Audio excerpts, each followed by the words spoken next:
భూమి నా దేశం నమో నమామి.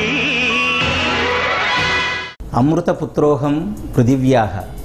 ఈ భూమి మీద జన్మించిన నీవు అమృతపుత్రుడవు అని వేదం ఆదేశిస్తూ ఉంది.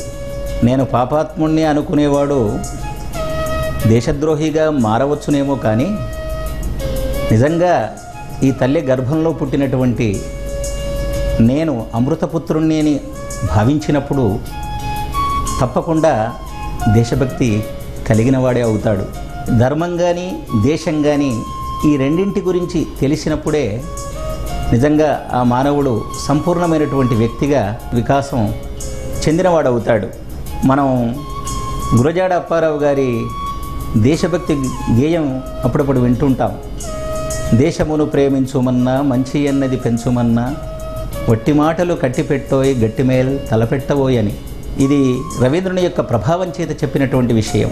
మనకు అనాదిగా చక్రవర్తుల కాలం నుండి ఇప్పటిదాకా ఋషులు కానీ మునులు కానీ మహాపురుషులు కానీ మహానుభావులు కానీ నాయకులు కానీ ఈ దేశం విషయంలో వారు తమ అద్భుతమైనటువంటి భక్తిని ప్రదర్శిస్తూనే ఉన్నారు. నిజానికి దేశభక్తి కానీ తర్వాత మన ధర్మం కానీ ఈ రెండింటి విషయంలో విద్యాధికులు పాఠ్య ప్రణాళిక నిర్మాతలు ఎక్కువ శ్రద్ధ తీసుకొని పాఠ్యాంశాల్లో కూడా వీటిని చొప్పించవలసినటువంటి అవసరం ఉన్నది. అసలు ఒక ధర్మాన్ని పాటించకపోయినట్టయితే, ధర్మాన్ని విశ్వసించకపోయినట్లయితే, ధర్మాన్ని రక్షించకపోయినట్టయితే నిజానికి ఆ దేశంలో ఉన్న వాళ్ళ సంస్కృతికి అర్థమే లేదు. ధర్మో రక్షితి రక్షితః. ధర్మాన్ని రక్షిస్తే అది మనల్ని రక్షిస్తుంది. అట్లాగే దేశాన్ని మనం రక్షించుకుంటే అది మనల్ని రక్షిస్తుంది. దేశము తల్లి లాంటిది. ప్రపంచంలో నిజంగా చైనా తల్లి, అమెరికా తల్లి, జపాన్ తల్లి, జర్మనీ తల్లి, పాకిస్తాన్ తల్లి అని చెప్పడానికి అవకాశమే లేదు. కానీ మన అదృష్టం ఏమిటి అంటే ఈ భారత భూమిలో పుట్టినటువంటి ప్రతి వ్యక్తి ఈ భారత మాత పుత్రుణ్ణి, భారతమాత పుత్రుణ్ణి అని అతడు చెప్పుకోవడానికి సగర్వంగా గొప్ప అవకాశం ఉంది. అందుకే మనం భారతమాత జై అని చెప్పుకోవలసినటువంటి అవసరం ఉన్నది. దానికి సిగ్గుపడవలసిన అవసరం లేదు ఇక్కడ పుట్టినటువంటి వాడు. ఎందుకంటే ప్రపంచంలో మాతకు దేశమాతకు జై అనడానికి అవకాశం ఎక్కడా లేదు కదా. ఆ అవకాశాన్ని భారతదేశం ఇస్తుంది అంటే మనం గర్వపడవలసినటువంటి అవసరం ఉన్నది. గొప్ప అవకాశం అన్నమాట. ఆవు పౌడరు పాల కంటే ఆవు పాలు గొప్పవి కదా. మజా బాటల్లో ఉండే ఆ కూల్ డ్రింక్స్ కంటే మరి ఆ మామిడి రసం గొప్పది కదా. అట్లా సహజ సిద్ధమైనటువంటి ఒక అమృతం లాంటి మనకు పాయసం దొరుకుతూ ఉంటే ఏదో ఆర్టిఫిషియల్ మరి వాటి మీద మనం ఆధారపడడం ఏం బాగుంటుంది. కాబట్టి ఒక భారతమాత గర్భంలో పుట్టినటువంటి వాళ్ళం, ఇది గొప్ప గర్వకారణం. అందుకే తల్లి పాలు త్రాగినటువంటి మనం ఏ దేశంలో పుట్టినా కూడా ఆ దేశం మీద ఏ శత్రువు దాడి చేసినా వాణ్ణి మరి ఎదిరించేదాకా నిద్రపోవలసినటువంటి అవసరం లేదు.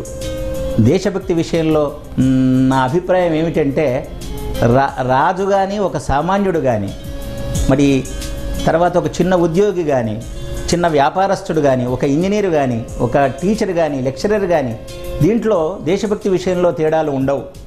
ఎవరిదైనా దేశభక్తి సమానమే. మనుషుల్లో రకరకాలు ఉండవచ్చు, మనుషుల్లో స్థాయి భేదం ఉండొచ్చు, కానీ దేశభక్తి మాత్రం ఒకటే. అయితే వేదం కూడా పృథివీ సూక్తంలో, అథర్వవేదంలోని పృథివీ సూక్తంలో ముఖ్యంగా దేశభక్తి గురించి చాలా చెబుతూ ఉంది. ఒక్క శత్రువు తన దేశంలో ఉన్నా నిజానికి ఆ దేశ పౌరుడు నిద్రపోకుండా ఉండాలట అతన్ని పారద్రోలిన దాకా. అది దేశభక్తి అని చెబుతాడు. మళ్ళీ అంతేకాదు దేశభక్తి విషయంలో మన పూర్వీకులు మన దేశానికి ఎలాంటి సేవ చేశారు, మన దేశం యొక్క కీర్తిని ఏ విధంగా వ్యాపింపజేసినారు, దశ దిశలో ఏ విధంగా వ్యాప్తి చేసినారు, అవన్నీ విషయాలు కూడా ఈనాటి వాళ్లకు తెలియాలి అంటే తప్పకుండా మనం పాఠ్యగ్రంథాల్లో చొప్పించవలసినటువంటి అవసరం ఉన్నది. మన వాళ్ళు దేశభక్తి విషయంలో చాలా శ్రద్ధ తీసుకున్నారు. నాకు అనిపిస్తుంది ఒక్కొక్కసారి మాతృభక్తి, పితృభక్తి, గురుభక్తి, దైవభక్తి, తర్వాత దేశభక్తి. నిజంగా ఈ 5 రకాలైనటువంటి ఈ భక్తి సంబంధమైన విషయాల్లో పిల్లలకు శిక్షణ ఇవ్వవలసినటువంటి అవసరం ఉన్నది. కానీ ఇప్పటి వాతావరణాన్ని చూస్తే భారతీయులు నయాగర వైపు చూస్తున్నారు, అమెరికాలో నివసించేవారు హిమాలయాల వైపు చూస్తున్నారు అనిపిస్తుంది. నిజానికి ఈ దేశం యొక్క గౌరవం చాలా గొప్పది. ఈ దేశంలో తులసి చెట్టును పూజిస్తారు, గోమాతను పూజిస్తారు, గంగా నదిని పూజిస్తారు. మరి ఇక్కడ సర్వదేవతారాధన ఉంది.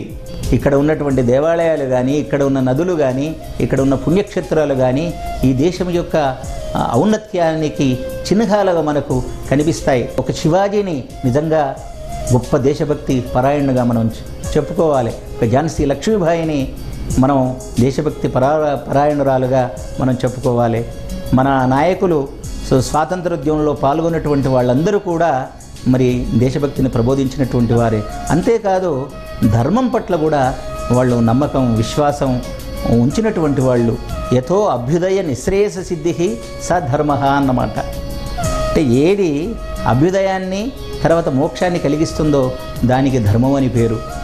అలాంటి ధర్మాన్ని మన వాళ్ళు, పెద్దలు, ఋషులు ప్రబోధించినారు. చరిత్రలో నిలబడినటువంటి మహాపురుషుల యొక్క జీవిత విధానం ఏమిటి, మరి వాళ్ళు ఏ ధర్మాన్ని పాటించినారు, ఎలా మెలిగినారు, అవన్నీ మనం తెలుసుకోవలసినటువంటి అవసరం ఉన్నది. మరి ఇలాంటి విషయాలన్నిటిని కూడా మరి లోకానికి తెలియజేయడానికే భారత్ టుడే ఈ ఛానల్ పనిచేస్తున్నట్టుగా నేను భావిస్తాను. ఈ దేశము నాది, దీని రక్షణ కోసం నేను ప్రతిజ్ఞ చేస్తాను, దీన్ని రక్షించుకుంటాను, అహర్నిశలు దీని యొక్క అభివృద్ధి కోసం పోరాడుతాను అని అనుకోవడం ఏదైతే ఉందో ఇది అహంకారం కాదని నా భావన. కాబట్టి మనం దేశభక్తి విషయంలోనూ తర్వాత ధర్మ పాలన విషయంలోనూ తప్పకుండా మనవంతు బాధ్యతను నిర్వహించవలసినటువంటి అవసరం ఉందని ఈ ఛానల్ ద్వారా ప్రేక్షక లోకానికి తెలియజేస్తూ